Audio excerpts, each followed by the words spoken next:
حضرت نوح علیہ السلام کی قوم نے اللہ تعالیٰ کے احکامات ماننے سے انکار کر دیا تو اللہ نے فرشتوں کے ذریعے حضرت نوح علیہ السلام کو ایک پیغام بھیجا کہ ایک بڑی کشتی تیار کرو اور اس پر ان لوگوں کو سوار کریں جو آپ علیہ السلام پر ایمان لائے، اور ساتھ میں جانور اور پرندوں کے جوڑوں کو سوار کرے۔ قوم نوح جو پہلے ہی عذاب الہی کے مستحق ہو چکے تھے، اتنی بڑی کشتی کو دیکھ کر حضرت نوح علیہ السلام کا مذاق اڑانا شروع کر دیا۔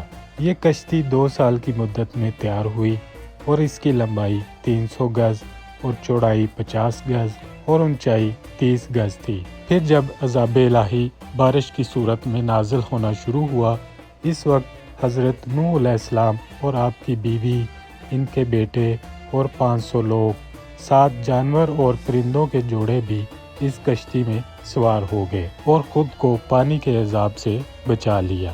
پھر آخر طوفان کے بعد وہ کشتی کس مقام پر جا کر رکی؟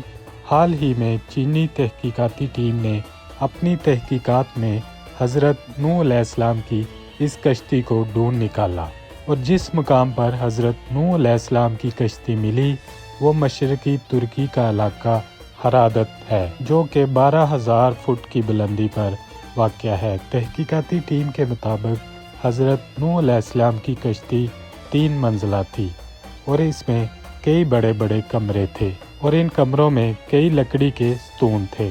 چینی ماہرین نے اس زمن میں قرآن کریم کی آیات کا سہارا بھی لیا۔ قرآنی آیات کے مطابق حضرت نوح علیہ السلام کی کشتی جودی نامی پہاڑی سے ٹکرانے کے بعد رک گئی تھی، جبکہ امریکی آثار قدیمہ نے اس رپورٹ کو مسترد کر دیا کہ لکڑی کے نمونے جو ٹیسٹ کے لیے بھیجے گئے تھے وہ 4800 سال پرانے ہرگز نہیں ہیں، لیکن چینی اور ترک ماہرین کو قرآنی آیات کی مدد سے مدد ملی اور ان کو کوہ ہرادت کی پہاڑی کی طرف لے گئے۔ ماہرین نے پہاڑ کے اس حصے میں تحقیقات کی جہاں درجہ حرارت 60 ڈگری سینٹی گریڈ ہوتا ہے۔ کشتی کی زیادہ تر باقیات پہاڑی کی ڈھلان پر ملی۔ تحقیقات کاروں نے 60 مختلف جگہوں سے کشتی کا معائنہ کیا اور کشتی مکمل تباہ نہیں ہوئی تھی، کیونکہ اس کا بیشتر حصہ برف میں دبا ہوا تھا۔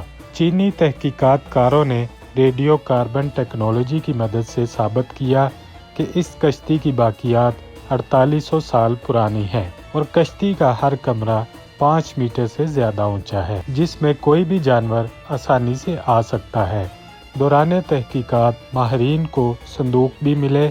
ماہرین پہلے سے کہیں زیادہ جدید ایکس رے مشینوں کے ساتھ کوہ ہرادت کا دورہ کرتے ہیں اور کئی مزید سوالوں کے جوابات جاننے کی کوشش کر رہے ہیں۔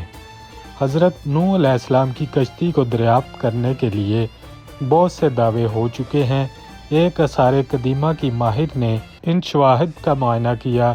ان میں سخت مٹی کی تختی بھی ملی جس پر ایک عبارت موجود تھی، وہ آج بھی موجود ہے، اور وہ عبارت یہ تھی کہ جب انسانوں کے گناہ بڑھ گئے تو خدا نے ان کو ڈبونے کا فیصلہ کر لیا۔ پھر دریائے دجلہ اور فرات کے درمیان حضرت نوح علیہ السلام کو فرشتوں نے اللہ کا پیغام پہنچایا کہ اس کشتی کو تیار کریں اور اس میں اپنے تمام نیک لوگوں کو سوار کر لیں اور جانور اور پرندوں کے جوڑے بھی سوار کر لیں۔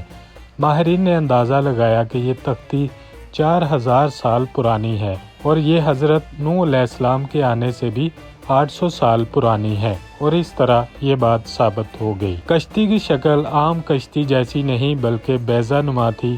قرآنی آیات کے مطابق حضرت نوح علیہ السلام کی کشتی ایک مقام جو کہ مقام جودی ہے وہاں رکی تھی۔ عراق اور شام کے قدیم باسیوں کے دور میں یہ سمجھا جاتا تھا کہ حضرت نوح علیہ السلام کی کشتی کوہ کرد کے مقام پر رکی تھی۔ یہ مشہور جگہ جزیرہ ابن عمر کے پاس ہے اور ترکی کی سرزمین میں ہے۔ مسلمان تاریخ دانوں نے کوہ کرد کو ہی حضرت نوح علیہ السلام کی کشتی کے ٹھہراؤ کا مقام قرار دیا، اور یہ پہاڑی مسلمانوں میں کوہ جودی کے نام سے مشہور ہے، اور عیسائی علماء کے مطابق یہ کشتی کوہ ورادت کے مقام پر رکی، اور یہ جگہ آرمینیا اور ترکی کی سرحدوں پر واقع ہے۔